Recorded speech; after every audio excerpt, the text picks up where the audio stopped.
Olá, queridos, tudo bem? Bem-vindos aí a mais um encontro sobre o estudo da Palavra de Deus. Nós estamos meditando no livro de Atos e, infelizmente ou felizmente, estamos chegando no final desse livro, né? Hoje nós vamos meditar sobre o capítulo 28, o último capítulo. Digo infelizmente porque foi um estudo maravilhoso, foi um estudo que a gente pôde aí perceber toda a dinâmica do Espírito Santo entrando na igreja, né, invadindo a igreja, fazendo com que a igreja avançasse. E por um outro lado feliz, porque estamos avançando aí no estudo da Palavra de Deus. Conseguimos então fechar mais um livro hoje, né? Fizemos lá o nosso primeiro livro foi o Evangelho de João, agora estamos fechando o livro de Atos dos Apóstolos. O grande objetivo desse momento é que a gente possa compartilhar da Palavra de Deus, possa usufruir de tudo que Ele nos deixou através do relato bíblico, para que isso possa fazer impacto na nossa vida, para que nós possamos, aprendendo com as Escrituras, praticar aquilo que Deus espera de nós. Lembrando que o mais importante de tudo é a gente estar sobre o governo de Deus, sobre a orientação do Espírito Santo, buscando sempre o poder de Deus por meio do Espírito Santo, na semelhança de Cristo, que nós possamos olhar para Cristo e neste reconhecimento de quem Ele é, possamos agir como filhos agora de Deus, através do exemplo dele, que é o nosso primogênito. Então nós hoje, como filhos adotados por meio de Cristo, também temos agora essa condição, porque o próprio Deus nos permite, porque o mesmo Espírito que nos alcançou para que tivéssemos a salvação, que abriu os nossos olhos para que reconhecêssemos o pecado, nos arrependêssemos e crescemos em nosso Senhor Jesus Cristo como nosso Senhor e nosso Salvador, é aquele que nos dirige para que sejamos agora então bênção, para que sejamos cada vez mais usados por Ele, para a honra, glória e louvor do Teu santo nome. Espero que vocês estejam felizes, mesmo diante aí de toda a adversidade que a gente vem enfrentando. Passamos por dias difíceis, é verdade, né? Muitas mortes, ainda a situação fora de controle por causa da pandemia em si, mas o nosso desejo de coração agora é que a gente possa esquecer um pouquinho essas coisas. Na verdade, o nosso desejo é que todos os dias nós possamos olhar para Jesus Cristo, nós possamos olhar e pedir para Deus a orientação de como devemos viver até nessa situação crítica para a honra, glória e louvor do nome dele. Sempre lembrando que os nossos olhos não devem estar fixados aqui, mas sim naquilo que virá, o reino de Deus que nos aguarda. Essa deve ser a nossa esperança, nós devemos nos apegar a isso e pedir a Deus para que tenhamos então essa alegria, mesmo diante aí dos momentos de dificuldade, né? Mas antes de tudo eu gostaria de orar, pedir a orientação de Deus para nós, que o Espírito Santo possa nos ajudar nesse momento, né? Tanto a falar sobre a palavra de Deus, como também a recebermos aquilo que Ele nos tem a falar, e que possamos mais uma vez caminhar na conformação da imagem do nosso Senhor Jesus Cristo em nós, para que através dessa imagem moldada em nós e pelo poder do Espírito Santo nós possamos transmitir isso também para outras pessoas. Oremos. Papai, muito obrigado por mais essa semana, muito obrigado por nós termos a oportunidade de estudar a sua palavra livremente aqui no nosso país, de te cultuar, de te engrandecer, de te bendizer, de viver para a glória do teu santo nome. Nós temos passado por momentos de muitas aflições, dificuldades, perdas, sofrimentos, mas nós gostaríamos agora de entregar a nossa felicidade, a nossa paz, o nosso ser ao Senhor, para que o Senhor trabalhe os nossos corações, nos dê confiança, para que nós possamos seguir em frente com fé, com esperança, com amor, com alegria, acreditando que o Senhor está no comando de tudo e que tudo ocorre para a honra, glória e louvor do Teu nome e para o bem de todos aqueles que o amam. Por favor, nos dirija assim durante a nossa caminhada. Te agradecemos porque o Senhor até aqui nos tem protegido, o Senhor até aqui nos tem dirigido dessa forma e tem nos capacitado para enfrentar essa situação da melhor maneira possível.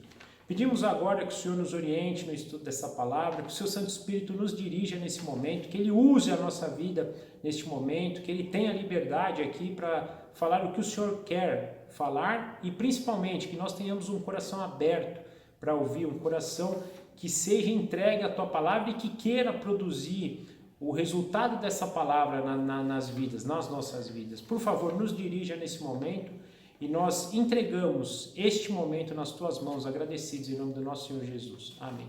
Queridos, antes de começar, eu queria só fazer menção então do dia de ontem, né, quando nós comemoramos a paixão de Cristo, ou seja, o dia que o nosso Senhor Jesus se entregou por nós, pelo nosso pecado, que nós possamos louvar a Deus por isso, porque foi por meio do sacrifício de Jesus Cristo na cruz do Calvário que nós tivemos a salvação. Nós sabemos já disso hoje, outras tantas pessoas ainda não têm essa convicção, elas acreditam que existem outros caminhos, ou acreditam que pelas boas obras praticadas elas podem encontrar o favor de Deus e por isso ter a vida eterna, mas nós sabemos que não, nós sabemos que a nossa salvação vem por meio de Jesus Cristo, e para isso nós temos que crer nele como nosso Senhor e como nosso Salvador. E tudo isso foi feito naquele fatídico dia, que também é um paradoxo, né? Ao mesmo tempo que é muito triste por percebermos o sofrimento do nosso Senhor, ver as cenas, por exemplo, de filmes que são feitos, né, nos traz uma tristeza muito grande por ver que o nosso Senhor passou por isso. Por um outro lado, um dia de extrema alegria, porque naquele dia Jesus Cristo estava reconciliando o mundo com Deus. Jesus Cristo estava recebendo o castigo do pecado e dando então justificação para aqueles que nele creem. Então, nossa alegria está nisso também, e que nós possamos louvar a Deus, né? Louvamos ontem, que nós possamos louvar hoje, que amanhã que a gente celebra a ressurreição do nosso Senhor Jesus, ou seja, o dia que ele vence a morte, o dia da ressurreição que garante que ele vive, e porque ele vive nós podemos crer que nós viveremos também. Quando eu digo viveremos, né? Hoje nós vivemos nesse corpo que pode ser destruído, como, né, foi dito em Gênesis 3, quando Deus falou para a serpente, né, que o descendente da mulher seria aquele que esmagaria ele com a cabeça, Satanás com a cabeça, e ele feriria o pé, ou seja, Jesus foi ferido, foi morto com esta carne aqui, mas ressuscitou, venceu a morte, hoje já está ressurreto e glorificado, tendo um corpo perfeito, ou seja, ele cumpre a profecia lá dada em Gênesis 3 e todas as outras profecias, né, dadas por todo o Antigo Testamento, vencendo. E com essa vitória nós então somos também vencedores com Cristo. Então que nós possamos amanhã celebrar então a ressurreição do nosso Senhor Jesus, louvando a Deus Pai, louvando ao nosso Senhor Jesus Cristo, louvando ao Espírito Santo, até porque essa obra da redenção, ela é uma obra da Trindade, né? Jesus é a expressão dela aqui, vivendo, mas ele estava cheio de Espírito, o Pai estava, né, conduzindo toda a situação, tudo isso para que nós tivéssemos a salvação. Então que amanhã nós possamos, né, glorificar a Deus por todas essas coisas. Agora, voltando então para o nosso estudo do livro de Atos dos Apóstolos, só para recapitular no capítulo 27, nós lembramos que Paulo então começa a sua trajetória para ir até Roma, né? Ele sai então de Cesareia, onde ele estava preso, o governador lá, ele então indica, né, uma tropa para levar Paulo, né, que até tinha como seu líder o centurião Júlio, que era um cara que até tinha bondade com Paulo, né, permitia que Paulo pudesse encontrar os amigos, ele dava, né, ele permitia que Paulo tivesse certa liberdade, não tratava ele como um criminoso. Inclusive no final a gente percebe que os outros soldados querem matar os presos, ele intervém, ele não deixa. Naturalmente Deus também está no comando da vida dele, né? A gente até viu lá a provisão de Deus por meio da vida de Júlio para Paulo, né? Então ele não permite, e aí eles então vão naquela situação lá de muita aflição, de muito sofrimento, de tempestade, do navio à deriva, naufragam no final do capítulo, mas Paulo já tinha, né, a palavra de Deus que tinha dito que eles todos seriam salvos, e eles então, apesar do naufrágio, eles estão perto ali de uma ilha, e eles aportam nessa ilha. Alguns vão nadando, outros vão com os destroços do navio, mas todos eles vão para a ilha, ou seja, ninguém no navio se perde, como Deus tinha profetizado para Paulo, e nós estudamos, né, que o que Deus disse acontece, não tem jeito, não adianta, o homem não consegue mudar. Deus decretou, Deus vai fazer. E aí entramos então agora no capítulo 28, e eu queria começar na passagem que se encontra do versículo 1 ao versículo 6, que diz assim: Uma vez em terra, descobrimos que a ilha se chamava Malta. Os habitantes da ilha mostraram extraordinária bondade para conosco. Fizemos uma fogueira fizeram uma fogueira e receberam bem a todos nós, pois estava chovendo e fazia frio. Paulo ajuntou um monte de gravetos. Quando os colocava no fogo, uma víbora, fugindo do calor, prendeu-se à sua mão.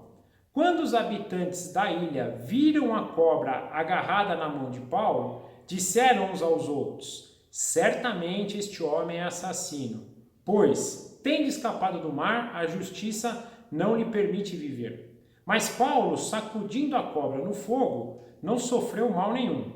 Eles, porém, esperavam que ele começasse a inchar ou caísse morto de repente. Mas tendo esperado muito tempo e vendo que nada de estranho lhe sucedia, mudaram de ideia e passaram a dizer que ele era um deus. Então aqui nós percebemos no início que eles descobrem que eles estão na ilha de Malta, né? Até então a ilha era desconhecida para eles, e mais uma vez Deus acho que trabalha aqui na vida dos maltenses aqui para que eles fossem bondosos para com todos aqueles que foram náufragos do navio, né? Então ele fala aqui, e é interessante que ele usa a palavra extraordinária. Imagina quão grande foi a bondade daqueles maltenses para aqueles que tinham sido naufragados, daqueles que tinham naufragado, né?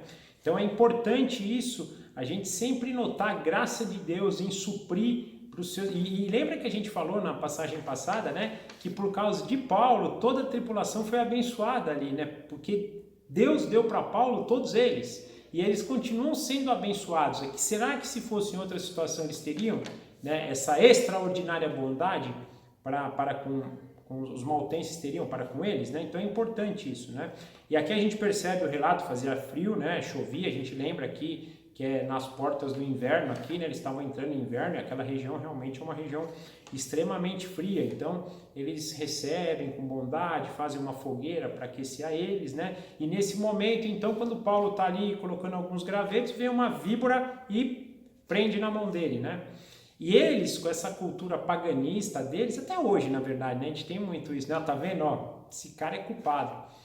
Não morreu no naufrágio, aí deve ter dado aquele sentido, né? Provavelmente o navio naufragou por causa dele. Esse cara era assassino e a morte está perseguindo ele, porque tentou no navio, não conseguiu, agora está tentando por meio de uma víbora, né? E até que no versículo 5 eles dizem, né? Certamente este homem é assassino, pois tendo escapado do mar, a justiça não lhe permite viver. Olha o julgamento aqui. É interessante isso, gente, para mostrar quanto a gente é falho em julgamentos. Lógico que cada tipo de julgamento é um tipo, mas às vezes a gente tira a suposição da nossa cabeça sem saber que a gente está sendo tolo, né? E quantas vezes nós fazemos isso na nossa caminhada? A gente vê uma situação, tá vendo? Tá acontecendo. Um exemplo prático é o seguinte: você vê às vezes alguém, né, mal, você fala, pô, tá em pecado, hein? Esse aí tá pecando, então tá sofrendo, né? A gente tem que tomar muito cuidado com isso, né? Quando for julgar uma situação, não sair precipitadamente, né, crendo aqui que nem o caso deles aqui, já falando, ó, esse aí certamente é um cara perigoso, é um assassino que, né, então eles estão julgando aqui de forma, né. E Paulo é engraçado, porque ele sacode a cobra como se nada tivesse acontecendo, né? Olha que interessante o texto. Mas Paulo, sacudindo a cobra na mão, não sofreu mal nenhum, né? Você não percebe aqui nenhum tipo de desespero de Paulo, muito pelo contrário, né? Entrando nessa situação, né? E o mais interessante de tudo é que eles começaram a perceber, eles até falaram, ó, ele ainda não está mal, mas vai ficar, daqui a pouco ele começa aí a passar mal. E a gente vai percebendo que não, vai passando o tempo, né? E aí eles já vão para o outro extremo, outro julgamento, né? Do extremo de achar que ele era assassino, agora vão para o extremo de achar que ele era Deus. Olha, é interessante, não é a aplicação aqui, mas é muito vento, a gente chama isso de vento de ideia, né? Vento de doutrina, né? Uma hora ele é assassino, agora ele é Deus porque não morreu. Tudo isso por causa de uma situação que eles acreditavam, né? Que uma víbora por morder podia matar lá e eles em nenhum momento estão considerando aqui nessa condição de Deus. Agora, isso também é um propósito aqui interessante, porque eu acho que isso fortalece o nome de Paulo, a gente vai ver na passagem seguinte, inclusive, né?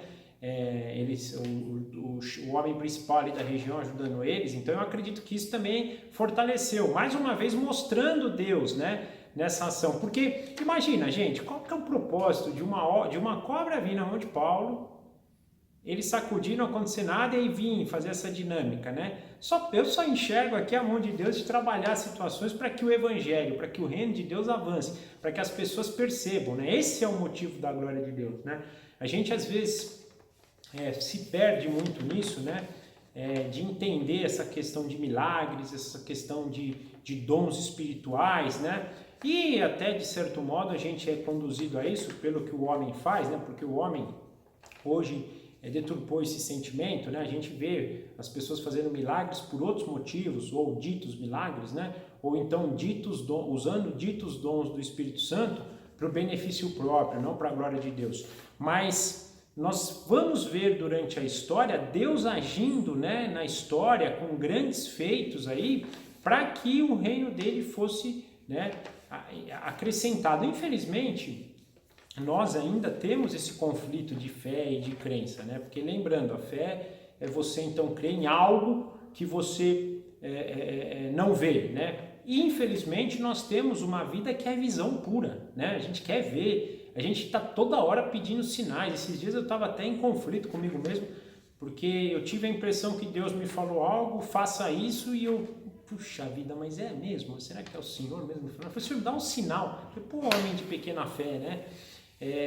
Então, assim, é uma coisa que Deus vai agindo na história até para que o nome dele possa ser, o nome das pessoas que ele está usando ali possa ter certa credibilidade, para que através dessa credibilidade o seu propósito possa ser, né, atingido. Continuando do 7 ao 10, nós vemos assim: próximo dali havia uma propriedade pertencente a Públio, o homem principal da ilha. Ele nos convidou a ficar em sua casa, e por 3 dias, bondosamente, nos recebeu e nos hospedou, né? Mais uma vez a provisão de Deus aqui, maravilhosa, né? Agora o principal da cidade, Deus não deixou qualquer um não, deu o principal da cidade para acolher Paulo ali e seus amigos, né? Hospedando eles na casa deles, né? E fazendo então com que eles tivessem, entre aspas, uma passagem ali um pouco mais tranquila. Mas por trás disso também tinham coisas importantes, porque aí a gente vê que o pai desse Públio está doente, né? E aí Paulo, então, impôs a mão sobre ele e cura ele. Aí, gente, você imagina, o cara não morreu com a cobra. Agora impõe a mão e cura um enfermo, né? O nome de Deus foi, né? E a gente sabe que Paulo, ele não levava a glória para si, ele glorificava a Deus por isso, o nome de Deus foi fortalecido, e aí começa aquela dinâmica de muitos doentes virem aqui, né?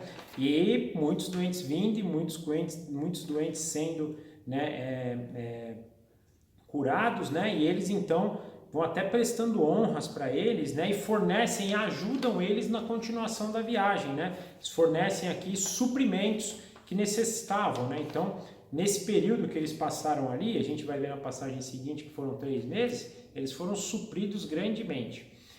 Gente, isso é um ponto importante para a gente. Eu queria que até aqui a gente pudesse meditar sobre isso, né?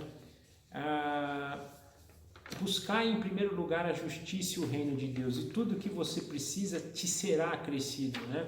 E tudo que você precisa, quando a gente vai nessa passagem lá em Mateus, a gente não pode esquecer que Deus está falando que é o quê? Das nossas necessidades. Às vezes Deus vai nos dar até mais, e acho que aqui ele estava dando até mais, né? Porque eles estavam na casa do principal da cidade, ou seja, devia ser algo, né? Não devia ser uma vida simples, devia ser algo, né, com muita substância ali, né? Mas isso nos mostra o que é verdade. Esses homens aqui, Lucas, né, Aristarco, que estava com eles, o que esses caras estavam ganhando indo com Paulo para Roma?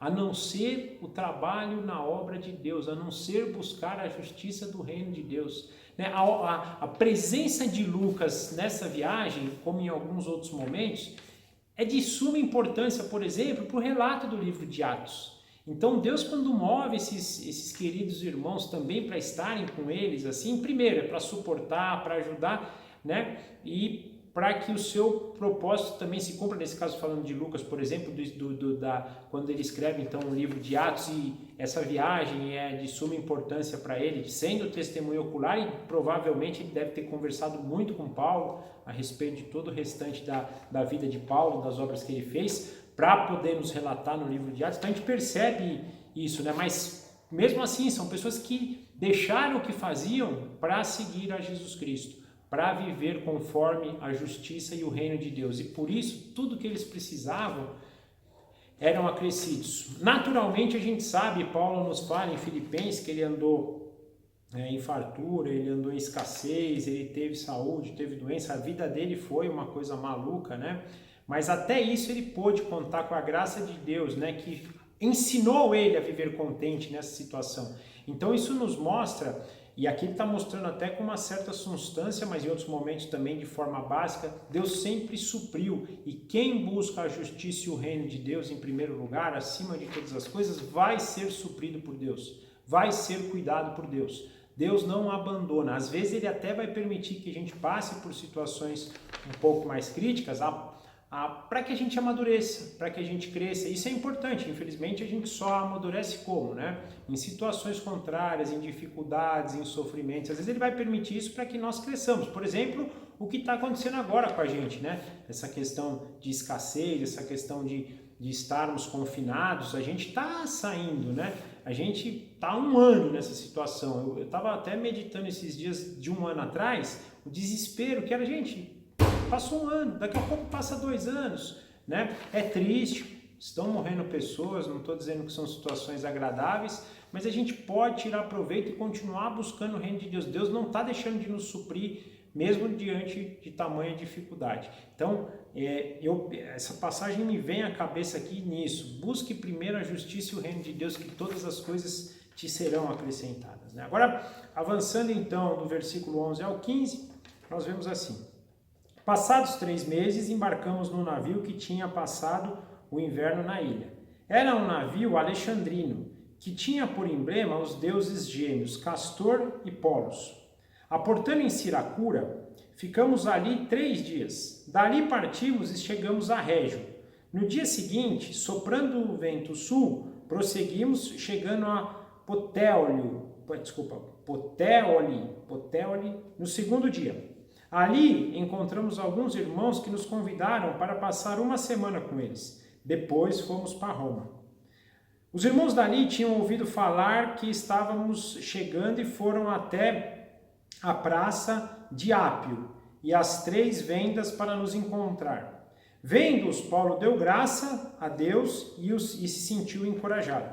Então aqui agora nós vamos perceber a continuação da viagem, né? Passa o inverno, eles ficam 3 meses ali na ilha de Malta e eles embarcam então no navio que tinha ficado ali também durante o inverno, né? Um navio que vinha da Alexandria, né? E aí eles vão em sentido a Siracusa, ficam ali 3 dias, é uma cidade, né? Siracusa. Dali eles partem para Régio, já na região, né, da Itália, e no dia seguinte eles chegam então a Puteoli, no segundo dia, né? Nessa região eles encontram alguns irmãos, ficam ali uma semana com eles, né? E depois eles partem então para Roma, né? Engraçado também, continuando aí no suprimento de Deus, aí eles então caminham para Roma, e aqui no final, no versículo 15, a gente já percebe que os irmãos de Roma já estavam ouvindo falar, né, que eles estavam chegando. E eles vão então para a praça de Ápio e de 3 vendas, né, para encontrar com eles, né? E vendo, então, quando Paulo os vê, dá graças a Deus e se sente encorajado. Eu entendo aqui que esse vendo-os, Paulo deu graças a Deus e sentiu-se encorajado. Lendo assim, parece de forma bem fria, né? Essa colocação aqui, mas, gente, a gente não pode esquecer o desejo que Paulo tinha de ir a Roma. Isso nos é relatado, né, na carta aos Romanos, né? E aqui ele devia estar numa... e outra coisa importante, né? Deus tinha falado para ele que ele ia chegar em Roma. Então você imagina aquela promessa que Deus fez e você vê aquilo acontecer e você crê que realmente o que Deus fala é verdade. eu acho que deve ter sido um turbilhão de ideias na cabeça de Paulo, que eu entendo que essa frase aqui, até esse encorajado, esse deu graça, deve ter sido algo muito efusivo. Agora, outro detalhe importante aqui é como os irmãos desejavam também ver Paulo, né? A gente lembra, e lendo a carta aos Romanos, a gente percebe ali que Paulo, na carta aos Romanos, ele tinha um objetivo, né, de defender a teologia, defender o evangelho que ele pregava, até porque os judeus distorciam o que Paulo falava, né, principalmente contra a lei, contra as tradições judaicas, né, e o Paulo tinha esse objetivo, então, de defender sua tese, porque ele tinha também a ideia de um dia ir para Roma, e ele sabia que Roma ia ser um ponto dele ali para a obra missionária na Europa muito importante. Então, o grande objetivo na carta de Romanos, né, ele até cita, né, que ele espera no final lá que ele desejava ir para a Espanha, e ele de passagem em Roma ia ficar um tempo e gostaria que os irmãos ajudassem ele a chegar até a Espanha, né? Então a gente percebe isso, e aqui eu entendo que é um desejo sendo atendido também, é Deus falando, cara, você conseguiu. E esses irmãos aqui, então provavelmente por ter recebido a carta, né? Ele até vai falar de outra carta aqui, mas não é essa, mas a carta aos Romanos mesmo, e também de ter ouvido falar de Paulo, né? Não só de Paulo, a gente vai ver a menção deles de seita aqui também, eles estavam ouvindo falar que o crescimento dos cristãos já era bem forte, né? Então, eles se ajuntam, eles vão até a praça para receber Paulo e ver. E em nome de Paulo, lembra também que a gente não pode tirar que Paulo era alguém forte no judaísmo, era alguém que estava sendo formado para ter uma posição elevada. Então, era alguém que chegando ali ia trazer esse contraste, alguém que foi escolado na escola dos fariseus e agora era seguidor dessa seita. Então acho que a curiosidade deles ali para receber Paulo era muito grande. Continuando do 16 ao 20, quando chegamos a Roma, Paulo recebeu a permissão de morar por conta própria, sob custódia de um soldado. Depois de 3 dias, ele convocou os líderes dos judeus. Quando eles se reuniram, Paulo disse, meus irmãos, embora eu não tenha feito nada contra o nosso povo, nem contra os costumes dos nossos antepassados, fui preso em Jerusalém e entregue aos romanos. Eles me interrogaram e queriam me soltar, porque eu não era culpado de crime algum, que merecesse pena de morte. Todavia, tendo os judeus feito objeção, fui obrigado a apelar para César. Não, porém, por ter alguma acusação contra o meu próprio povo. Por essa razão, pedi para vê-los e conversar com vocês por causa da esperança de Israel, que é que estou preso com estas algemas. Né? Então aqui nós percebemos que ao chegar em Roma, né, Paulo ele tem uma prisão tipo domiciliar hoje, né, uma prisão que eles permitem, então ele recebe a permissão para morar em algum lugar por conta própria, né? Alugar um lugar e morar com a condição de que tivesse um soldado com ele, né? Penso até como se fosse a tornozeleira hoje, né? Mas ele tem uma certa liberdade, ou seja, ele não vai para uma prisão nesse primeiro momento, né? No futuro ele vai ser preso, mas não agora. E aí ele continua então dizendo que ele convoca os líderes judeus, né? Mostrando mais uma vez o padrão que ele tinha, né? Lembra das viagens que ele sempre ia na sinagoga, sempre primeiro falava com os judeus para depois ir para os gentios, mesma coisa ele faz aqui. Então pede para que eles se reúnem depois de 3 dias, né? Então ele começa a fazer a sua defesa, né? Defesa por que ele estava chegando em Roma daquele jeito, né? Então ele começa a falar, né, que ele não tinha feito nada contra o povo, contra os costumes, contra a lei, contra os seus antepassados, mas mesmo assim foi preso e foi entregue aos romanos, né?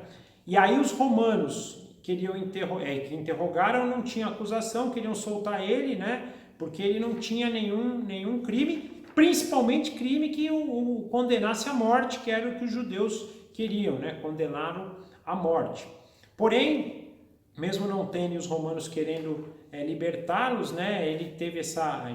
Os judeus fizeram uma objeção e por isso eles foram obrigados. Paulo foi obrigado a apelar para César, e quem apela para César vai para César, ou seja, ele estava chegando em Roma por causa disso, né? E aí é importante, né? Porque ele não tinha acusação dos romanos, né? Mas porque ele estava uma acusação pelo seu próprio povo e a gente sabe que era uma acusação meio que cunho religioso, não que merecesse morte, né? E aí ele pede então para conversar com esses judeus para explicar tudo isso. Então ele fala, né? Por essa razão pedi para conversar com vocês. E qual é essa razão? Por causa da esperança de Israel é que estou preso por algemas. Gente, Paulo estava preso por quem? Por Jesus Cristo. Se ele estava preso por Jesus Cristo, quem é a esperança de Israel? Jesus Cristo, o Messias prometido. Isso tem que estar claro para a gente quando a gente estuda a Bíblia, e não só no Novo, mas no Antigo Testamento, e não só para nós, para os judeus. Eles ainda não creem em Jesus sendo o Messias, mas eles creem no Messias. Eles esperam a vinda do Messias. Portanto, a esperança de Israel está o quê? Na vinda do Messias. O único problema deles até hoje, daqueles que não creram, é que eles não têm em Jesus o Messias. Mas quem é a esperança de Israel? Cristo, que nós hoje sabemos que é Jesus, o Cristo prometido por Deus, aquele que Deus desde lá do começo tinha prometido para nós. Então isso é importante a gente ter em mente. E Paulo fala, eu estou preso por isso, porque eu estou dizendo que o Cristo é Jesus que ressuscitou dos mortos, né? Essa é a grande briga, né? Não, e ele fala até que antes, não porque eu perverti costumes, não porque eu quis mudar a tradição judaica, não é nada disso, né? É por causa da ressurreição de Cristo, aquele que é a esperança de Israel. Lembra na passagem anterior que ele chama, na verdade, vários capítulos anteriores, ele já vem chamando a questão da ressurreição. A briga aqui é a ressurreição. A gente até vê que isso tem um pouco a ver para ele tirar um pouco de discórdia, né, dos fariseus e dos saduceus. Eles tinham, né, na verdade, e Jesus também brigou contra isso, né, que eles achavam que tanto Jesus e Paulo aqui agora eles estavam querendo abolir a lei, querendo abolir o que Deus falava, e na verdade Jesus estava vindo cumprir. Só que ao vir cumprir, Jesus virava uma pedra de tropeço para eles, porque eles tinham no cumprimento da lei, eles acreditavam, né, que no cumprimento da lei, na obediência, é que eles encontrariam o favor de Deus. E na verdade não. A lei era para mostrar o pecado deles, para levar eles a Cristo e para que crendo em Cristo eles pudessem ter a salvação, né? E Deus então envia Jesus para cumprir a lei. Cumprindo a lei agora nós podemos ser salvos. E aí algumas coisas da lei, né? Algumas coisas não, a lei ela é cumprida e hoje nós vivemos debaixo do reino de Deus, da justiça e do reino de Deus, que acaba tendo algumas coisas da antiga lei. A lei moral de Deus mudou. A lei sacrificial já não é, nós não precisamos matar cordeiro, nós comemos carne de porco, então tudo isso está permitido para a gente, né? Continuando, do 21 ao 28, eles responderam, não recebemos nenhuma carta da Judéia a seu respeito.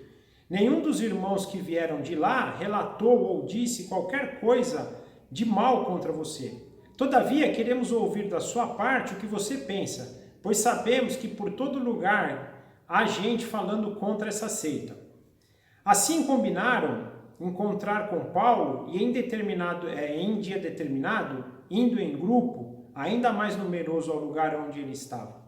Desde a manhã até a tarde, eles lhe deu explicações e lhes testemunhou do reino de Deus, procurando convencê-los a respeito de Jesus, com base na lei de Moisés e nos profetas. Alguns foram convencidos pelo que ele dizia, mas outros não creram. Discordaram entre si e começaram a ir embora. Depois de Paulo ter feito esta declaração final, discordaram entre si mesmo e começaram a ir embora. Depois de Paulo ter feito esta declaração final, bem que o Espírito Santo falou aos seus antepassados por meio do profeta Isaías: vá a este povo e diga, ainda que estejam sempre ouvindo, vocês nunca entenderão, ainda que estejam sempre vendo, jamais perceberão, pois o coração deste povo se tornou insensível, e de má vontade ouviram com os seus ouvidos e fecharam seus olhos. Se assim não fosse, poderiam ver com os olhos, ouvir com os ouvidos, entender com o coração e converter-se, e eu os curaria. Portanto, quero que saibam que esta salvação de Deus é enviada aos gentios, eles a ouvirão. Então nós percebemos aqui, né, que ele começa, né, no versículo 21, eles, né, respondem, né, os judeus: nós não recebemos carta nenhuma, não sabemos do que aconteceu, ninguém nos relatou nada ou falando qualquer coisa má contra você. Então aqui nós temos uma indicação que ainda não tinha chego nada sobre nada falando mal sobre Paulo. Porém, eles falam: nós queremos te ouvir sim, porque nós temos ouvido muito falar dessa seita, né? Mais uma vez aqui os judeus entendendo que aqueles que seguiam a Jesus faziam parte de uma seita, né? E é interessante que eles falam, né? Pois sabemos que por todo lugar há gente falando da seita. Ou seja, olha como estava crescendo o reino. Outra coisa bacana, né, gente? Lembra que Jesus falou? Ia ser que nem um grãozinho de mostarda plantado que ia crescer, florescer. Olha lá o reino crescendo, né? O reino expandindo. O livro de Atos nos mostra. Aí, se mais uma vez a gente vê agora um relato indireto, né? Lucas agora não está falando, né? E cresceu o número. Agora o povo falando, né? Olha quanta gente, né? Por todo lugar se fala desse reino. Então, nós também queremos ouvir sobre esse reino. Então, Paulo combinou com eles um dia, eles foram num grupo numeroso, né? E aí Paulo falou grande período, desde manhã até a tarde, dando as explicações e testemunho do reino de Deus, procurando convencê-los a respeito de Jesus com base na lei de Moisés e nos profetas. Gente, reino de Deus, coisa importante para a gente aqui. Às vezes a gente também limita um pouquinho o evangelho por achar que o evangelho é a salvação de Deus para nós, né? Salvação por meio de Jesus Cristo. O evangelho de Jesus Cristo é nos salvar. Em parte, né, pensando aí na forma antropológica, ou seja, na forma pessoal da pessoa, ela é realmente aquilo que vai dar salvação para ela. Mas pensando a nível cósmico, a obra de Cristo, ele vai restaurar todas as coisas da criação. Quando nós pecamos no Jardim do Éden por meio de Adão, o mundo virou um caos. Todas as coisas foram malditas agora, né? A gente vê isso em Romanos. Então Jesus, quando ele faz a obra da redenção, é para a redenção também do reino de Deus, que vai ser restaurado. O reino que foi dado lá em Adão, para quê? Para que o céu pudesse reinar sobre a terra. Na obediência de Adão perdeu-se esse reinado e agora nós estamos restabelecendo em Cristo, e quando Cristo vier na segunda vinda para restaurar todas as coisas, o reino vai ser estabelecido de novo, a união do reino do céu com o reino da terra, sendo governado pelo reino dos céus, né? Que vai se unir com a terra. Então, esse é o reino. A gente não pode esquecer que o evangelho ele nunca pode ser pensado na perspectiva individual, é aquele que nos dá a salvação, me salva qualquer um de vocês, mas é um evangelho do reino, é o evangelho que a gente tem que dar esperança para a pessoa, porque às vezes a gente pensa, mas vai ser salvo do quê? Vai ser salvo para quê? E aí só vai ter resposta quando você pensar no evangelho do reino. Então a gente precisa sempre pensar, quando a gente estiver falando, na perspectiva do evangelho do reino. A gente fala muito, você precisa ser salvo, você não pode ser salvo, você vai para o inferno, mas, gente, a gente precisa falar dessa restauração, da glória eterna, do evangelho lá do reino, né, de Jesus reinando, de nós sermos, então, agora participantes desse reino, súditos desse reino e praticantes dessa justiça. Então, tudo isso faz parte desse propósito do reino de Deus, né? Agora, um outro ponto importante, Paulo ele testemunhava disso, do reino de Deus, por meio de quê? Por meio da lei de Moisés e dos profetas. O que quer dizer? Por meio do Antigo Testamento. Então, no próprio Antigo Testamento, que foi a lei dada por Deus, a palavra de Deus relatada para os israelitas, para os judeus, já estava implícito e explícito o reino de Deus. Né? Tanto é que isso é tão forte que o judeu sabe disso. Por que ele sabe? Porque ele espera o Messias para reinar eternamente sobre ele. A única diferença é que a perspectiva dele era que o Messias viria aqui, nessa época, destruiria o imperador, né? Restauraria lá a sorte de Israel, governaria a partir de Jerusalém, né? Nessa condição aqui, desse reino que eles estavam vivendo, né? Então, eles têm isso muito forte, eles não ficam só com a condição pessoal, eles têm um pouco do reino de Deus, só que eles têm esse conceito distorcido, ou tinham esse conceito distorcido lá daquela época, tanto é que quando a gente vê Jesus lá, quando ele multiplica os pães, eles querem erguer Jesus, torná-lo rei, já dar posse para eles, e aí Jesus não entenderam nada, aí não era isso, mas para ver como está forte. Isso está muito relatado, porque a gente vê aqui que isso vem já da lei e dos profetas que nos indicam essa condição. Uma passagem bem bonita, né, que eu gosto de pensar, bonita no sentido de pensar, né, quando Israel pede um rei, e aí Samuel falando com Deus, dá muito isso, né, eles querem um rei, dá um rei para eles. Então, se eles não conseguem reconhecer que eu sou o rei da vida deles, né, paciência. Mas vai ter um dia que ele vai vir reinar aqui, não vai ter mais nenhum outro rei, e nós temos que pensar por essa perspectiva. Mas, de novo, a importância da gente também olhar para o Antigo Testamento, porque por meio do Antigo Testamento, nós vamos ver o reino de Deus, nós vamos encontrar o Evangelho. O Evangelho, gente, é de Gênesis a Apocalipse. Não é só os 4 Evangelhos, muito menos o Novo Testamento. O Evangelho, ele é de Gênesis a Apocalipse. É uma história que Deus vai mostrando aonde nós vamos terminar, que é o quê? A restituição do seu reino. Reino que foi quebrado lá em Adão, mas que vai ser que em Cristo é restituído e na segunda volta vai ser restaurado. Então, toda a Bíblia, ela é o Evangelho, né?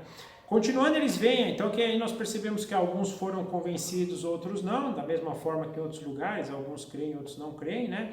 E aí Paulo, então, usa uma passagem por meio de Isaías, né? E olha que coisa interessante, bem que o Espírito falou aos seus antepassados, o Espírito Santo agindo. Eu não sei quem me perguntou aí antigamente, mas o Espírito Santo foi dado ao homem em Atos dos Apóstolos, isso de forma abundante. Mas aqui nós percebemos que os homens que escreveram principalmente, mas outros homens também, tinham o Espírito Santo, né, os dirigindo. Nesse caso aqui, Paulo deixa claro, Isaías dirigido pelo Espírito Santo. Aliás, outro ponto legal para a gente perceber como a Bíblia ela é inspirada por Deus. Às vezes as pessoas perguntam, por que a Bíblia é a palavra de Deus? A Bíblia é a palavra de Deus porque foi Deus que inspirou homens por meio do Espírito Santo para escrevê-la. Então, aqui é uma prova dessa também que ela é inspirada, né? E aí nós percebemos então que Isaías já dizia, né? Você vai até esse povo, mesmo que eles ainda que eles não ouçam, né? Eles não vão entender e que eles estejam sempre vendo, mas não vão perceber, pois esse povo se tornou insensível, já dizendo então, né, que a dureza do coração de Israel tinha chegado a tal ponto que eles não iam receber o Evangelho, eles não iam ver, eles não iam perceber. E quando a gente fala de ver aqui, gente, a gente precisa lembrar tantas obras que, né, é assim até assustadora o nível de dureza do coração deles e do nosso também, porque nós também muitas vezes, se estivéssemos lá, talvez correríamos o mesmo risco, né? De perceber quantas obras Paulo fez, quantas obras Jesus fez na sua vida, né? E as pessoas não creem, ainda muitas vezes atribuíam as obras que ele fazia para Satanás. É uma coisa maluca, né? Por quê? Porque o coração está endurecido de tal maneira, eles viam em Jesus alguém de uma sabedoria tremenda. Imagina, com 12 anos, você discutindo com os mestres no templo, não é possível. Mesmo assim, eles não viram, eles não ouviram. Tamanho era a dureza do coração deles. Para a gente entender, às vezes, tem gente que vai ter o coração tão duro que infelizmente não vai receber. Como também a gente tem que perceber o quanto nós temos que orar por essas pessoas para que Deus possa quebrantar o coração deles. Porque se não houver um quebrantamento, pode falar a vida inteira, não vai receber a salvação, porque o coração está tão, né, pode passar um milagre na vida deles, eles não vão ver, não vão ouvir, não vão querer saber fazer, né? Então isso é o que até Isaías já tinha dito lá atrás, né? E se não fosse assim, até ele fala, se não fosse assim, poderiam ver com os olhos e ouvir com os ouvidos, entender com o coração e converter-se, e eu os curaria. Ou seja, se o coração deles não tivesse tão endurecido, eles iriam ver e veriam, eles iriam ouvir e ouviriam, eles receberiam, eles se converteriam e eu os curaria.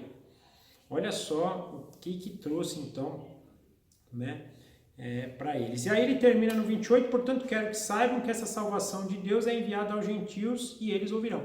E aí, aqui já também a profecia ainda de Isaías, né, já determinando que os gentios ouviriam lá atrás, 700 e poucos anos, né, antes de Cristo, já indicando a entrada dos gentios, então, agora para o povo de Deus. Uma coisa importante aqui para a gente ter, de novo, é olhar esse padrão, né, primeiro para o judeu, depois para o gentio. Toda a viagem missionária de Paulo foi isso, né, todos os lugares que ele chegou, ele falava primeiro para os judeus e depois para os gentios. Até falando isso, dando aquela quem primeiro vai ouvir são os judeus e depois os gentios. Quando eles rejeitarem, né, os gentios, alguns até não vão receber, mas outros, a maioria vai rejeitar, né? E vai ver. Agora, gente, mais uma vez, eu acho que a importância de quanto a gente tem que ter um coração humilde, um coração quebrantado para ouvir a Deus. A humildade, ela é a essência de tudo. Se a gente não tiver humildade diante do Senhor, se a gente achar que a gente que a gente pode, que a gente faz alguma coisa, que a gente tem algum mérito, a gente só vai endurecer o nosso coração e nós devemos ter cuidado com isso. Nós não devemos endurecer o nosso coração. Nós devemos ter sempre essa humildade, quebrantar, reconhecer o quanto nós somos pecadores. E, gente, quanto mais a gente conhece a Deus, mais a gente percebe que a gente é pecador. Por quê? Porque nós vamos conhecendo o padrão de Deus, e o padrão de Deus é elevado demais, né? Às vezes a gente acha que a gente, infelizmente, tem a condição de baixar o padrão moral de Deus ao padrão dos homens. Ah, mas eu faço bem, eu dou cesta básica, né? Eu falo bom dia para as pessoas, eu ajudo os mais velhos. Gente, isso aqui é baixo no padrão moral de Deus. O padrão moral de Deus é elevadíssimo. Quando a gente olha o Sermão do Monte, por exemplo, a gente vê o nível da justiça do Senhor que começa no interior, no coração, né? Ele fala lá, se você já pensar mal do teu próximo no coração, você já assassinou ele. Então isso é para mostrar o quanto Deus é elevado, o quanto nós somos baixos, o quanto nós... Então se a gente não tiver essa humildade, a gente corre o risco de muitas vezes não ouvir, não entender, né? E não só pensando a nível de salvação, não só pensando, né, como a rejeição deles aqui, mas tantas outras coisas na nossa vida. Às vezes a gente deixa de fazer a obra de Deus por ter esse coração endurecido, esse coração arrogante, esse coração que acha que pode fazer, e até às vezes servindo a Deus, né? Ah, não depende de Deus, vou lá, faço sozinho a obra, tenho capacidade para fazer. Não temos, nós não temos capacidade. Eu estou aqui falando com vocês hoje, né, e até de certo modo falando com uma certa facilidade, mas eu acho fantástica essa dinâmica, fantástica. Às vezes, infelizmente, quando você começa a falar bem, a arrogância vai vir do teu coração, né? Você vai se engrandecendo, aí Deus fala, todo o próximo você vai ver. E isso é maravilhoso. Às vezes quando eu gaguejo, quando não sai, quando eu fico com medo, no momento eu fico triste, né? Puxa, não consegui desenvolver, não consegui falar, mas depois eu fico super feliz, porque eu falei, pô, o Senhor me tratou ali, porque eu já estava de novo entrando em arrogância. Eu não tenho capacidade nenhuma de vir falar aqui com vocês, podem ter certeza, e se vocês pegarem lá, nós fizemos então esses 28 capítulos, vocês vão perceber que teve momentos que eu falei um pouco melhor, teve outros momentos que um pouco pior, e tenham certeza, os que eu falei melhor foi porque eu me entreguei em mais submissão a Deus. Os que eu falei cometendo algum erro ou falando de forma não tão fluente, provavelmente aquele dia eu estava com minha arrogância, né, pesando. É ação do Espírito Santo do começo ao fim, é submissão. Então esse coração quebrantado a gente precisa ter, reconhecer da glória, da graça, porque tudo vem dele. Quando a gente tem isso, nosso ouvido vai abrir mais, quando a gente reconhece essa nossa necessidade de estar com ele, necessidade de buscar ele, necessidade de viver em submissão a ele, o nosso coração vai se abrindo cada vez mais, e aí abrindo a gente vai ouvir, a gente vai ver e tudo fica mais fácil. Continuando então, 29 ao 31 para a gente finalizar. Depois que ele disse isso, os judeus se retiraram, discutindo intensamente entre si. Por 2 anos inteiros, Paulo permaneceu na casa que havia alugado e recebia todos os que iam vê-lo. Pregava o reino de Deus e ensinava a respeito do Senhor Jesus Cristo, abertamente e sem impedimento algum. Então aqui nós percebemos que Deus abençoa Paulo aí por 2 anos para que ele pudesse então falar, né, abertamente lá para o pessoal, para que ele pudesse pregar o reino, pregar o evangelho do nosso Senhor Jesus Cristo, até fortalecendo a igreja de Roma, igreja que não tinha sido fundada por Paulo, né, ou Paulo ter participado da fundação, mas é uma igreja que ia depois na frente da história da igreja ter uma relevância muito grande, né? Depois a gente vai perceber, e Roma passa, depois que Jerusalém principalmente é incendiada, Roma acaba se tornando um dos centros, né? Num primeiro momento junto com Éfeso e alguns outros lugares, mas depois, principalmente quando o imperador então permite que torna o cristianismo aceito, e mais para frente outro imperador transforma então o cristianismo na religião do império, Roma como um grande centro lá, e até hoje, né, até pela Igreja Católica a gente vê o peso que foi a Igreja Romana. Então Deus ali trabalhando, permitindo que Paulo então ficasse 2 anos ali alicerçando também, ajudando outros irmãos a alicerçar a Igreja de Roma. A gente vai saber que Pedro vai para lá também depois, né, mas Deus também movendo Paulo nessa direção aí, né. E o livro termina, é interessante que o livro termina meio que então ele ficou 2 anos ali, ficou pregando e acabou, né? O que aconteceu com Paulo, com os outros discípulos, a gente não sabe, morre aqui pelas epístolas, pelas cartas, a gente passa a ter um pouco de ideia, ver um pouquinho mais da sequência do ministério de Paulo, conhece o ministério de outros apóstolos também, mas nesse livro aqui e eu acho que isso é fundamental, porque a história continua conosco quando eu digo a nível igreja global, né? E depois quando a gente passa a estudar a história da igreja, a gente vai perceber na história da igreja outras pessoas surgindo, outros homens usados por Deus, né? Para que o reino dele continuasse avançando, mesmo que passasse por momentos, passa por uma idade terrível, a idade das trevas, a idade que o Estado e a religião se misturam. Depois a gente vê Deus levantando de novo reformadores, trazendo, né, tentando trazer de novo a pureza do Evangelho. Então, essa história de Atos, na verdade, ela vai progredindo. Hoje nós devemos estar no capítulo aí 2000 e pouco, né? Que é a história de cada um aqui de nós que estamos vivendo, né? Então, é importante que a gente tenha isso. Esse é o nosso começo, é a história nossa da igreja, né? Do nascimento, história que Deus agora vai sair então do povo de Israel e migrar para o povo gentil, que somos todos nós, né? Então, essa história continua, apesar de parecer que esse fim aqui não tem.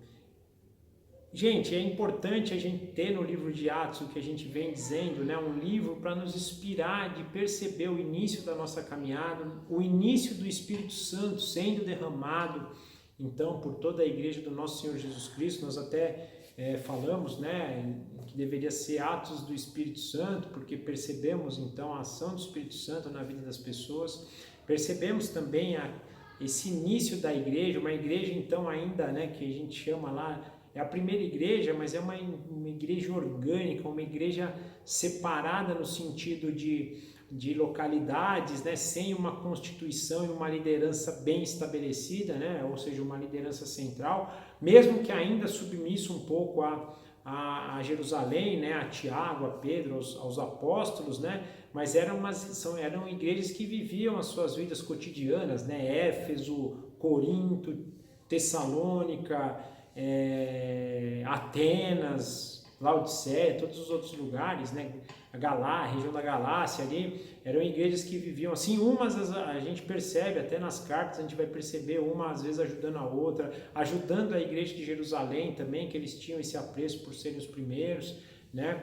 Então a gente percebe já nessa dinâmica dessa igreja orgânica esse nascimento, né? E a ação do Espírito Santo na vida nossa e na vida do crente. E eu acho que é importante a gente pensar e estudar essa ação do Espírito Santo, porque eu acredito que a gente tem negligenciado os dons do Espírito. Nós temos negligenciado aquilo que o Espírito pode fazer na igreja, né? Lembrando que os dons do Espírito são dados para a edificação do corpo, né? Quando a gente estuda isso lá em 1 Coríntios, nós vamos ver isso.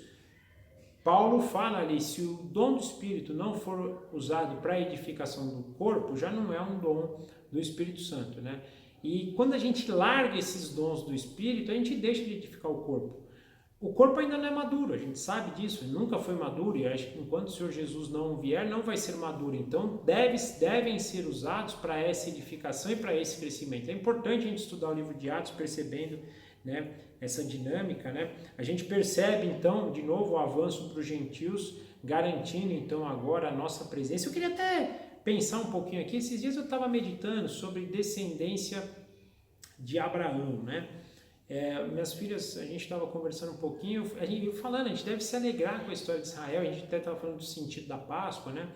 Lá, em relação a eles comemorarem a saída do Egito, isso deve ser um motivo de alegria para a gente. E aí vem uma confusão, que eu acho que tem uma separação entre Israel e igreja, E Deus falou no meu coração algo bem bacana. Cara, vocês são descendentes de Abraão por um motivo. Vocês hoje são adotados em Cristo. E Cristo é descendente de quem? Então logo, se vocês são irmãos de Cristo, vocês também são filhos de Abraão. Porque Cristo era filho de Abraão, filho de Davi e de toda essa. Então, vocês também fazem parte do povo judeu hoje. Vocês são, quando eu falo judeu, é pensando a nível de povo de Deus, né?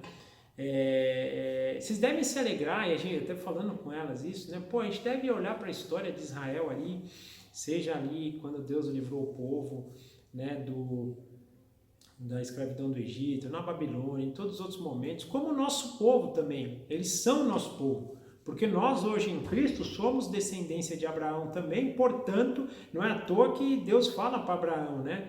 Você abençoará muitas nações e a sua descendência será incontável. Por que incontável também? Porque hoje todos nós somos, né? Apesar de sermos gentios, não nascermos da descendência real, né, de Abraão, não termos no nosso sangue, ou muitos de nós não termos no sangue, nós somos em Cristo igreja, né? E é importante a gente sempre trazer de novo essa dinâmica da continuidade da igreja, da gente continuar então, né, essa história que começa em Atos, história que nos mostra a necessidade então da pregação do Evangelho do Reino de Deus, da obra do nosso Senhor Jesus Cristo, da salvação por meio dele, somente por meio dele, né? E que ele é aquele que vai reinar, aquele que vai viver e que vai, né? Aquele que vai reinar, aquele que vive e que por meio dele nós encontraremos essa salvação, encontramos já hoje e teremos ela de forma final na sua segunda vinda para viver sobre o seu senhorio, né? Por fim, terminamos então esse precioso livro. Espero que vocês tenham gostado, espero que tenha engrandecido aí a vida de vocês, né? Que a gente possa ter sempre o desejo de voltar para ele, assim como eu falei também em João, estudar o João, estudar a Bíblia inteira, estudar a Palavra de Deus. A Palavra de Deus, ela é maravilhosa. Eu acho que cada livro que a gente pega para estudar, a gente se delicia, a gente aprende, a gente cresce, a gente conhece a nossa história. Nós conhecemos um pouco daquele que nos criou, daquele que nos chamou para sermos filhos, e com isso nós podemos construir essa base, né? Então, nosso desejo é que a gente possa continuar nessa direção. Gostaria que vocês orassem também por mim, eu também estou em oração aqui, também se vocês quiserem dar alguma sugestão para saber o próximo livro, né, que nós vamos estudar. Eu precisaria decidir isso até quarta-feira, então se alguém quiser dar uma sugestão aí, até quarta-feira, terça, quarta-feira, vai ser bem-vinda, mas o mais importante é a gente orar e vocês orarem também para que essa decisão seja conforme a vontade de Deus, não conforme a nossa vontade. E aí que a gente possa, né, se engrandecer aí por meio da palavra em mais um estudo aí que a gente vai fazer, mais um livro, e vamos caminhando, vamos para o terceiro livro, e assim, são 66 ao total, vamos ver até quantos aí a gente consegue compartilhar e falar, ok? Agradeço mais uma vez pela paciência de vocês, pelo desejo de vocês, pela vontade de querer estudar a palavra de Deus, de conhecer a Deus, de conhecer a história, né? Que vocês possam continuar assim. Nossa oração aqui é para que Deus desperte no coração de vocês sempre esse desejo e que isso se alimente cada vez mais na vida de vocês, e também que vocês possam compartilhar isso que vocês estão aprendendo com pessoas, seja no trabalho, conversando, falando, estudando, né? É sempre bom a gente compartilhar a palavra de Deus, porque tenham certeza, a gente aprende muito quando a gente ouve, mas a gente aprende muito também quando a gente prepara uma aula, quando a gente prepara um encontro, uma fala. É sempre bacana a gente procurar na palavra de Deus também para falar para uma pessoa, porque a gente vai sendo edificado dessa forma também. E, gente, que a gente possa, então, a semana que vem estar unidos de novo. Eu vou orar finalizando, lembrando, então, amanhã, né, que é o dia que nós comemoramos a Páscoa, a ressurreição do nosso Senhor Jesus Cristo, que nós possamos entregar o nosso coração, o nosso amor, quebrantar toda a nossa alma diante do Senhor, todo o nosso coração, para que a gente louve por tamanha obra que Ele fez por meio do nosso Senhor Jesus Cristo, e crê que Ele vive, e porque Ele vive, nós podemos crer no amanhã, né? Então eu vou orar finalizando e nós nos vemos a semana que vem. Papai, muito obrigado por mais uma vez o Senhor permitir que a gente completasse outro livro. Terminamos o livro de Atos dos Apóstolos, fomos enriquecidos com Tua Palavra, o Senhor esteve presente em todos os momentos, aproveitando, pedir perdão quanto algumas vezes o meu coração ainda infelizmente buscou por arrogância entender que não era necessário alguma coisa, mas eu peço perdão e me coloco ainda mais nas Tuas mãos para que a gente possa crescer, para que a gente possa ser fiel ao que o Senhor tem a falar por nós, que nós possamos cada vez mais glorificar o Teu nome e que as palavras possam ser usadas por nós para a edificação do Teu reino, para a glória do Senhor, e que o Seu Santo Espírito sempre trabalhe em nós para parecermos com o nosso Senhor Jesus Cristo, para que nós possamos andar na direção do nosso Senhor Jesus Cristo. Aproveitamos para dar graças ao Senhor, Senhor Jesus, ao Espírito Santo, pelo Senhor ter se entregue na cruz por nós há 2000 anos atrás, e pelo Senhor reviver, vencendo a morte, porque na sua vitória nós podemos ter a vitória também. Muito obrigado, Papai, por nos dar essa obra tamanha de redenção por meio de Jesus Cristo. Sem ela nós não encontraremos a salvação e seríamos destinados à morte, às trevas, à escuridão eterna. Mas o Senhor um dia entregou o seu Filho e nos dá a salvação. Muito obrigado.